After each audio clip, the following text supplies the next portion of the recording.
Hi there, I'm Seth Resler from Community Marketing Revolution, and in this video, I am going to show you how you connect Remo to Zapier, and this will let you pass data from Remo to some of your other apps. In this case, I'm going to show you how you take the email address when somebody registers for an event in Remo and automatically put it into your Mailchimp email database, but also I will show you how you do it in the reverse. So when somebody fills out an online form, how you then take the email address that was put into that form and pass it into your Remo event. So let's get into it. All right, here we are. I am in my Remo backend and I have set up an event. I'm not going to walk you through that. I think you already know how to set up events, but we're going to use this test event right here. Now, let me go to Zapier, Zapier.com, and we'll log in and we'll figure out how we set up a Zap in Zapier. Here we are. I have logged into my Zapier account. You can actually sign up for a free Zapier account, which will allow you some limited use to go ahead and create Zaps like this. And then once you're in, let's actually bring this to full screen so that you can see the entire thing. What we want to do is we want to create what is called a Zap. So up here in the top left, we're going to click this orange button and say create a Zap. Now let's talk a little bit about what a Zap is. Essentially what a Zap is it's something that says when X happens, make Y happen.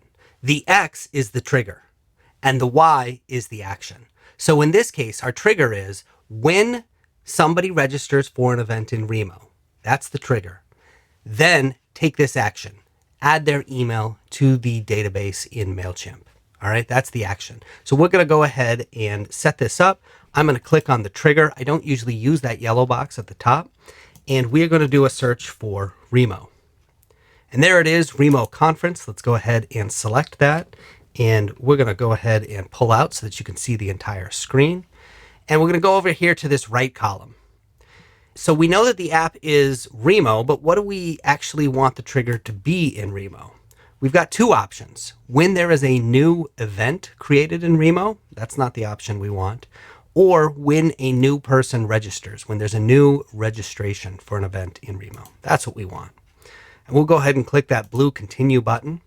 Now at this point, if this is your first time using Zapier with Remo, you will need to connect your account. And all you need to do is follow the instructions here on the screen. My Remo account is already connected to Zapier, so I can go ahead and just click this continue button. And then it's going to ask us what event are we talking about in the Remo backend. So I'm going to open this up and it loads all of my Remo events. I'm going to select test event. And then I can click that continue button. And we can go ahead and test this trigger. And we can see here that it found some entries. So we're going to go ahead and continue with the selected record. And we have set up our trigger. So now let's go ahead and set up the action. In this case, the app that we want to use for the action is Mailchimp. So we will type that into the search bar and select Mailchimp.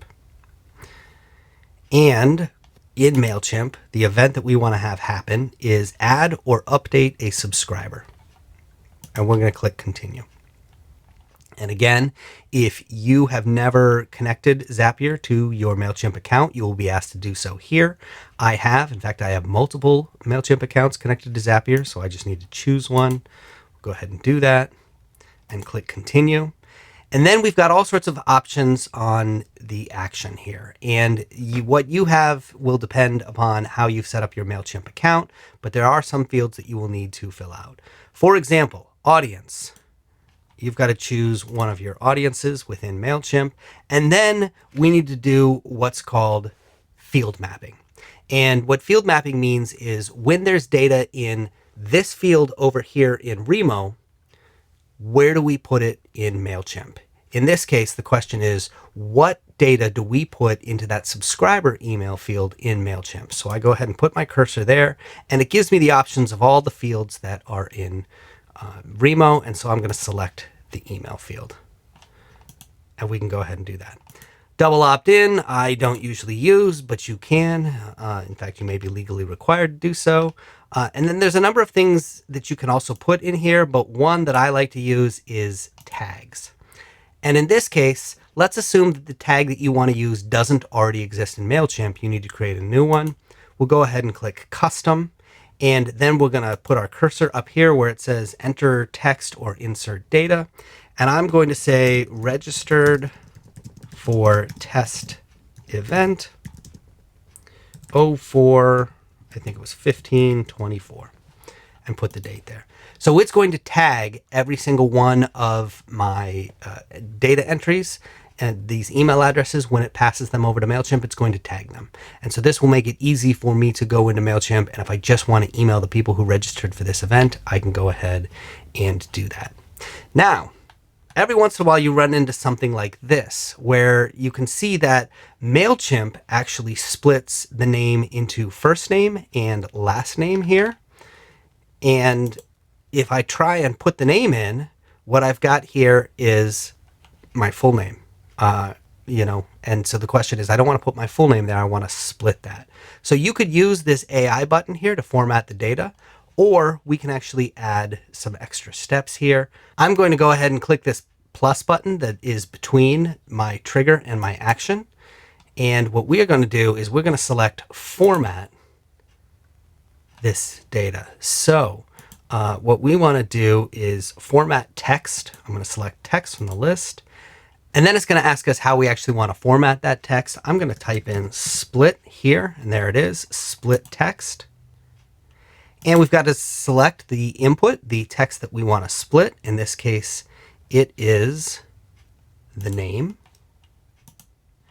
And then the separator. By default, the separator is a space, but there are various codes for various separators that you could see. And if you click more, it'll actually allow you to go see the various separators that you could use.